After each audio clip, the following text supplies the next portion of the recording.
Bienvenue à vous dans cette nouvelle vidéo dans laquelle on va parler un petit peu automobile. On va partir aujourd'hui pour un hors-série dédié à la marque Lancia. C'est une marque mythique, c'est une marque qui a une histoire assez folle en rallye. C'est une marque qui appartient au groupe Stellantis et c'est une marque qui a malheureusement une stratégie désastreuse et des chiffres de vente désastreux. On est au point où, face à l'ampleur du flop, Stellantis serait peut-être sur le point de la faire disparaître à tout jamais. Dans la vidéo du jour, je voulais donc m'attarder un petit peu sur cette marque et expliquer un petit peu comment on en est arrivé là et comment expliquer le flop de cette marque. J'espère que le sujet de ce hors-série vous intéressera. Si c'est le cas, comme d'habitude, n'hésitez pas à laisser un petit like, à vous abonner pour les prochaines vidéos, à booster celle-ci et comme d'habitude à laisser un petit commentaire pour améliorer le référencement tout en donnant votre avis. Notamment si vous faites partie des rares Français qui roulent en Lancia, n'hésitez pas à nous faire part en commentaire de votre expérience avec cette marque. Avez-vous des problèmes? Est-ce que vous en êtes satisfait? Êtes-vous intéressé à l'achat d'une nouvelle Lancia? N'hésitez pas.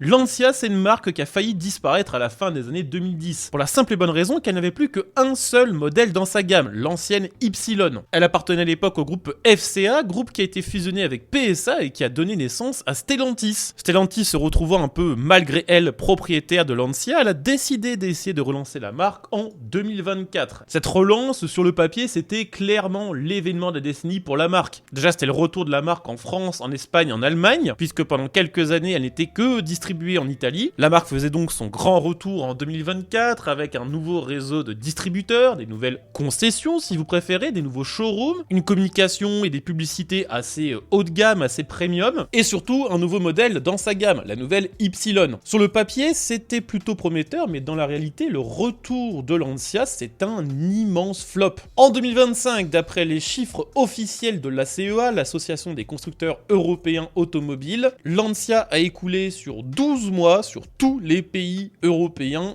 11 750 voitures. Déjà, c'est pas beaucoup, mais le vrai problème, c'est que c'est une baisse des ventes de 64% comparé à 2024. Et ce qui est assez incroyable, c'est que sur une bonne partie de l'année 2024, Lancia ne vendait pas la nouvelle Y. Sur une bonne partie de l'année, elle n'a vendu que des Y d'ancienne génération que en Italie, et pourtant elle a réussi quand même à faire mieux cette année-là que l'année d'après, avec un nouveau modèle pourtant distribué dans bien plus de pays. Après, petite parenthèse au passage concernant les chiffres de vente de Lancia, sachez que de toute façon les volumes de la marque n'ont jamais été vraiment très élevés. Son record, on va dire dans les années récentes, c'était en 2016 avec seulement 67 000 exemplaires, c'est pas incroyable. Le gros problème de cette Lancia Y et de la marque telle qu'elle est présentée par Stellantis actuellement, c'est qu'avec cette nouvelle Y, Stellantis a tenté de repositionner la marque en tant que marque premium. Qui dit monter en gamme dit monter des prix et c'est là l'un des problèmes majeurs. L'ancienne Y se vendait bien parce qu'elle était pas chère. Elle se vendait neuve aux alentours des 17 000 € pour l'entrée de gamme, alors que la nouvelle, tenez-vous bien, c'est 34 800 €. Le prix, il a été multiplié par 2. En tout cas, ça c'était les prix au début, puisque Lancia ne proposait au début pour sa Y que des motorisations 100% électriques, avant de finalement proposer un peu plus tard la Lancia Y hybridée, qui coûte quand même en entrée de gamme aux alentours des 27 000 €. N'empêche que même en prenant cette version hybride et ses tarifs, c'est toujours 10 000 € de plus que l'ancienne Y neuve, et forcément avec une telle hausse de tarifs, les clients historiques de Lancia n'ont pas suivi la marque. Et à l'heure actuelle, elle a toujours pas réussi à se faire une nouvelle clientèle, et pour cause.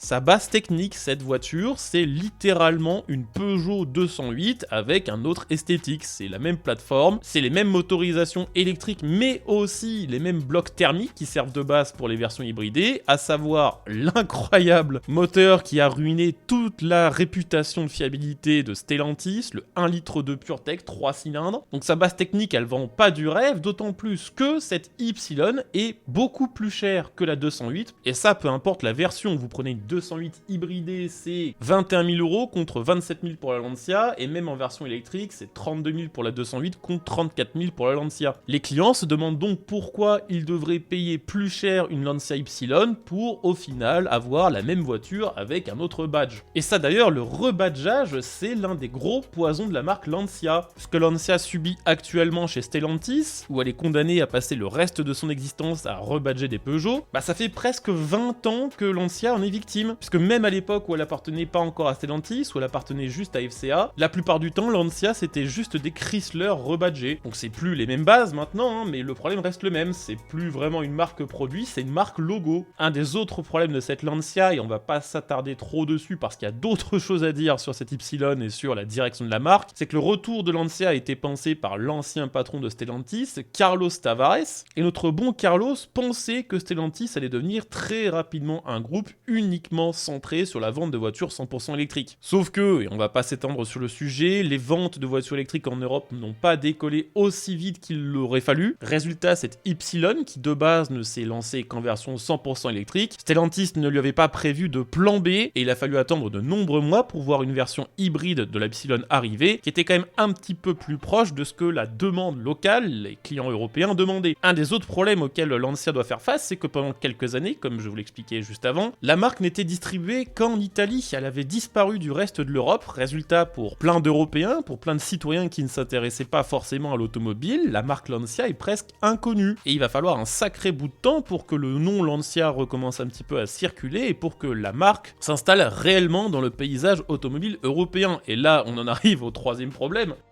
C'est que Carlos Tavares, l'ancien directeur de Stellantis, avait expliqué que Lancia aurait au moins 10 ans pour prouver sa rentabilité. Sauf que le nouveau patron, Antonio Filosa, qui a récupéré le groupe dans une situation économique très compliquée, n'a absolument pas envie de donner 10 ans à la marque. Pour lui, la situation elle est claire et nette. La marque, actuellement avec 12 000 exemplaires vendus par an, ne pèse rien industriellement, elle coûte extrêmement cher à être relancée, et elle rapporte rien ou quasiment rien, que ce soit sur le plan financier ou sur le plan image. Filosa a beau être italien et être attaché aux marques du groupe FCA, pour lui c'est clair et net, une marque qui n'est pas rentable sera une marque qui disparaîtra. On sait d'ailleurs que le groupe Stellantis est en train de faire un audit, il est en train d'analyser toutes les marques du groupe pour trier celles qui sont rentables ou pas, celles qui ont une chance de l'être un jour ou pas, pour que le groupe se recentre uniquement sur les marques qui marchent le mieux. Clairement, si Stellantis décide de supprimer une ou plusieurs de ces marques, il y a quand même de fortes chances que Lancia en fasse partie. D'autant plus que les perspectives d'amélioration ne sont pas glorieuses. Déjà,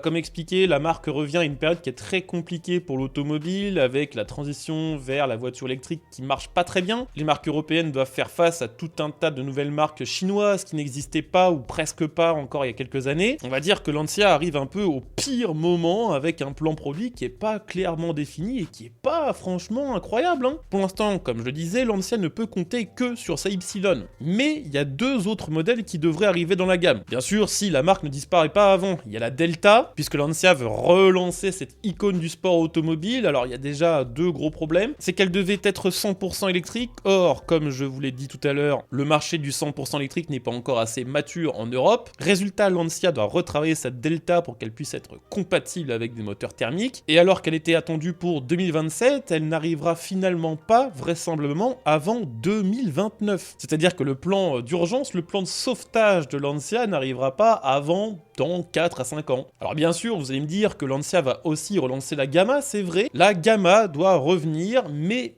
ça sent pas très bon, parce que le secteur de la berline, la Gamma c'est une berline, c'est un des secteurs qui se porte le moins bien actuellement en Europe, et c'est l'un d'ailleurs des secteurs automobiles qui est en train de disparaître. Il n'y a que les marques allemandes comme BM, Mercedes ou Audi qui continuent d'en proposer, les autres ont abandonné simplement parce que la plupart des clients maintenant demandent des SUV. Donc, vous l'aurez compris, la Y se vend pas très bien, la Delta qui visiblement sera un modèle quand même relativement niche va arriver avec 2 ans de retard et ce sera pas un modèle qui se vendra très bien non plus, mais de toute façon c'est pas son but, c'est juste un modèle d'image. Et la Gamma arrive avec le pire des timings sur un marché qui ne la demande absolument pas. Donc, en gros, pour faire simple, actuellement Lancia c'est un positionnement flou, des voitures rebadgées, des prix incohérents, un retour tardif, le tout dans un groupe qui n'a absolument plus de patience et qui a prévu de couper la tête des marques les moins rentables. Il y a peut-être une chose sur laquelle peut capitaliser Lancia, c'est son retour en rallye, puisqu'effectivement elle a lancé une version HF de rallye de la Lancia Y, qui est électrique. C'est pas un modèle qui va rapporter directement de l'argent à Lancia, mais si elle fait de très bons résultats en rallye, qu'elle a un bon palmarès, ça participera quand même à l'image de marque de Lancia, et surtout le fait que Lancia ait décidé quand même assez tardivement d'en faire une version rallye 100% électrique montre quand même que on a encore un petit peu envie d'investir dans la marque, marque et qu'on a encore quelques plans pour elle. À voir bien sûr si la direction du groupe lui accorde un petit peu de sursis. Ce qui est sûr, c'est que cette Y qui devait être une deuxième chance pour le groupe apparaît quand même clairement pour sa dernière. L'avenir nous dira ce que deviendra Lancia. Ce qui est sûr, c'est qu'il faut pas s'attendre à une bonne année 2026 côté vente. Évidemment, je viendrai informer sur ce sujet en vidéo puisque tous les mois on aura l'occasion de voir un petit peu l'évolution de ses ventes. Donc pensez bien à vous abonner pour les prochaines vidéos. N'hésitez pas à laisser un petit like et puis si vous aimez ce genre de vidéo un petit peu hors série, n'hésitez pas à devenir un soutien de la chaîne via le bouton rejoindre sous cette vidéo. Ça permet entre autres de financer une partie du montage de celle-ci. Merci à ceux qui jetteront un petit coup d'œil, merci à vous d'avoir regardé cette vidéo et puis écoutez, à demain pour une nouvelle semaine d'actu auto. Ciao.